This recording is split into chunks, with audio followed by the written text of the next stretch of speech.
Thanks very much, Mark, for the invitation to speak, and welcome you all. And I'd like to acknowledge Glenn O'Rourke, the chair of Katter Australia Party here in South Australia, and Federal Treasurer too, are you, Glenn? Also, I noticed John Mitchellmore here from United Stock Owners Australia, the Southern Director. Good on you, John. Emma, you made some very good points there. And sorry, Therese. Yeah, we should be really looking at industrial hemp for sure. Lou, you mentioned about uniting. We certainly do have to unite, because at the moment we need to be all in the same boat, not in a sinking ship.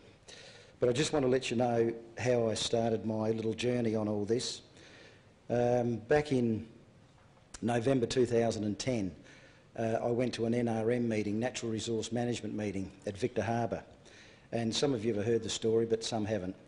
And there was about 150 people there and 6 NRM sitting out the front. And I listened to their jargon for about an hour and a half, and I couldn't believe what I was hearing. And I put up my hand to ask a question. And I asked, who owns the water that comes out the sky?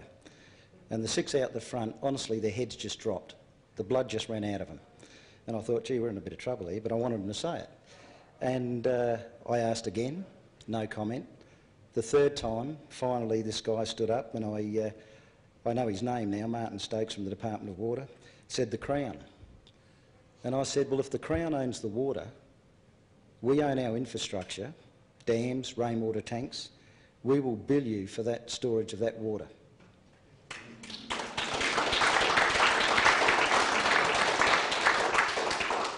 But the thing that really stirred the hornet's nest was this other guy stood up from the Department of Water, Stephen Smith was his name, and looked at me with a bit of a smirk and said, there's a court system, mate. And I went away from that meeting and I thought, yeah, is there a court system? Is there? We're in real trouble. So out of that, and I thank Stephen Smith for this, FLAG SA was formed, Food Producers Landowners Action Group South Australia. And since then we've become FLAG Australia Incorporated. We've got members or subscribers from all over Australia. But also our logo, and I need to just mention this, is an Aboriginal guy, and it was a dear friend of mine, and she's a very well-known writer and artist from the Northern Territory. And we can pass this around, but what he's doing is he's stirring up the dust and bringing in the rain. In other words, the balance. And that's what we need in this country, the balance, because the scales are tipped against us at the moment. They really are.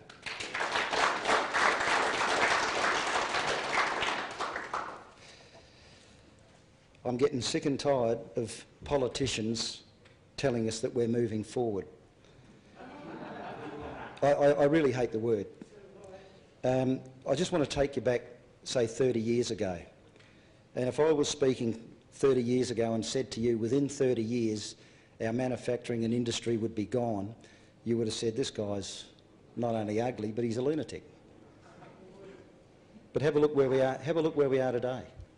Our manufacturing, our industry has gone, and we get politicians telling us that we're moving forward. Moving forward means that our manufacturing is booming, our industry is booming, we've got shops opening, not closing down, lease signs everywhere, for sale signs, and our farms, our rates are going up and our property values are going down. This is an absolute disgrace what's going on here in this country, believe me. I just really feel sorry for our diggers that fought and lost their lives for this country. They put up their age, they were only kids, a lot of them, put up their age to fight for us, and now we've got the biggest fight on our hands ever, believe me.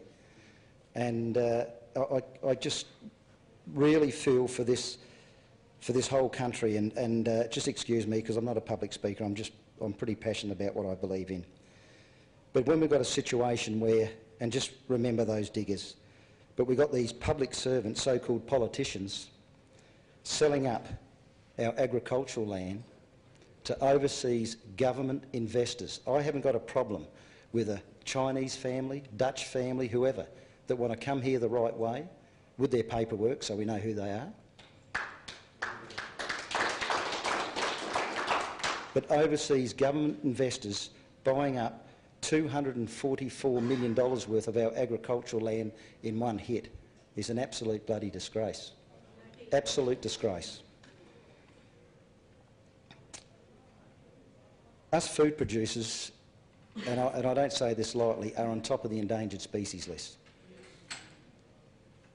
They're cutting back our water on our freehold properties, which we've already paid for that water when we buy our properties. If we buy a property in a high rainfall area, we pay more for that water. But now they want to tax us for the water that falls freely from the sky. And bear in mind, we've paid for our infrastructure, and I tell you right now, it's pretty hard. I normally sell up to 20 bulls a year around Australia, and it's a battle at the moment, believe me. It really is. We've got a situation where the NRM, the good old Natural Resource Management Board, want us to fence off our creeks, fence off our dams. And I asked this particular chap why. Oh, for pristine water. We don't want animal faeces going into the waterways. Well, microorganisms feed off animal faeces. It's part of the ecology. But what the biggest joke of all is, I've got a letter here. And this is from the NRM sent to a guy that cleaned a bit of silt out of his creek and actually helped environmental flow. And the letter here, just bear with us 2 seconds, states that he had to fence off his creek,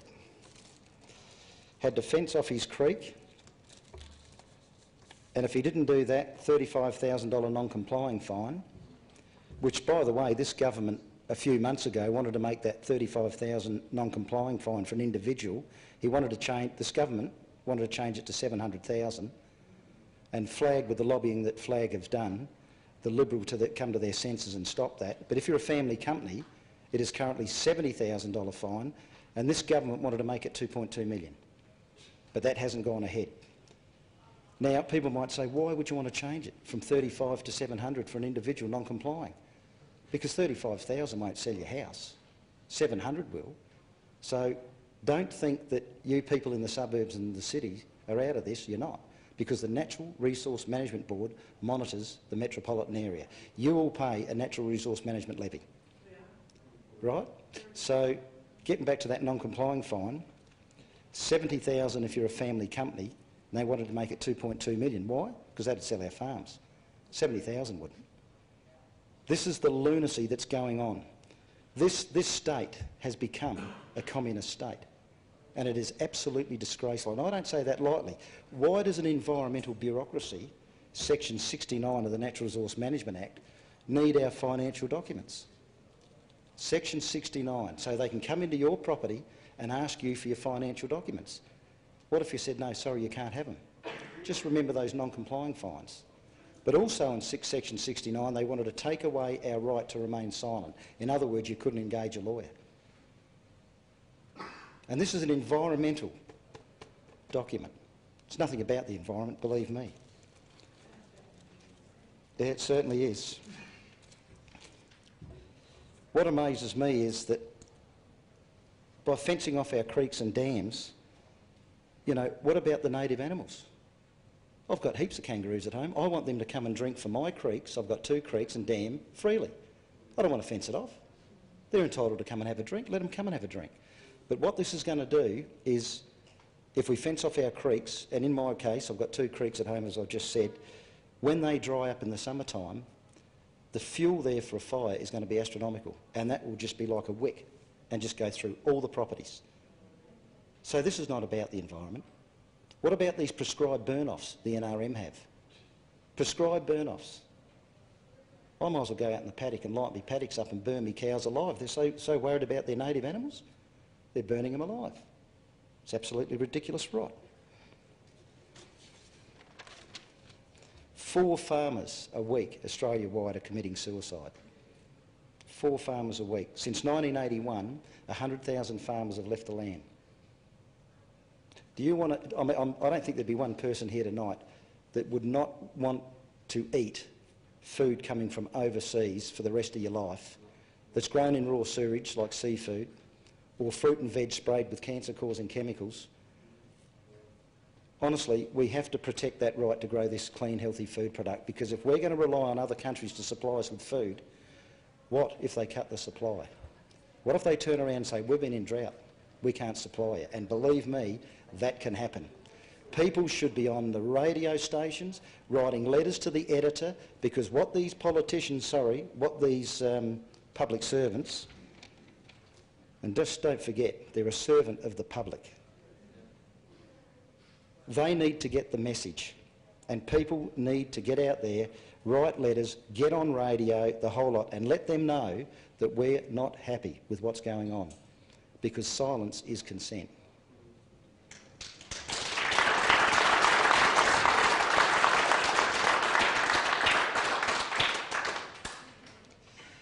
Agriculture puts $155 billion a year back into the Australian economy. Why are they biting the hand that feeds us? Why? There's got to be a bigger agenda here, and I think we know what that is. I've got a letter here from Vicky Chapman.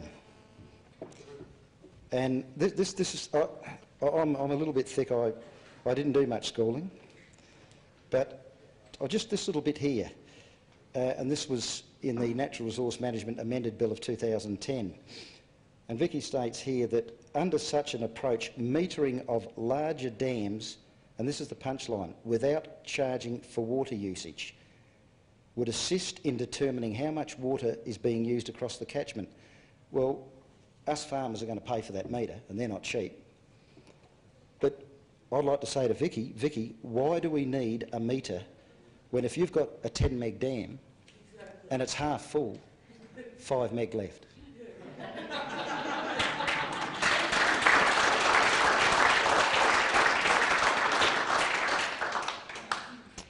Now, just remember that one thing, without charging for water usage. And yet I got Hansard from the same week, Michelle Lenzik, Shadow Environment Minister, and it states here, somebody put up an amendment, and I forget who it was, it could have been Robert Brokenshire Family First. The first amendment would have prohibited the levying of water which is taken from a dam. So Vicky Chapman saying here, metering of larger dams without charging for water, Hansard, Michelle Lenzik, Shadow Environment Minister, the First Amendment would have prohibited the levying of water which is taken from a dam. They don't know what their left or right hand's doing. They wouldn't have a clue. Absolutely ridiculous. Just quickly on the NRM, which is most important, Natural Resource Management Board, this is a beauty. This is their pamphlet. What your NRM levy achieves: 300 hectare of rabbit control, 125 hectare of blackberry control, 45,497 fox baits sold to land managers. Hang on, what your NRM levy achieves? They've sold us the fox baits. 7,575 kilo of rabbit bait sold to landholders. Hang on, what's our NRM levy doing? It's an absolute joke. This environmental movement is a dictatorship. They're using water and their environment as a tool to control us. People honestly need to wake up. I won't go any further. I just thank Mark for what you're doing, Mark. I know your heart's in the right place, mate. I'm a little bit dirty that you're better looking than me, but that's the way it goes. Thanks for the opportunity.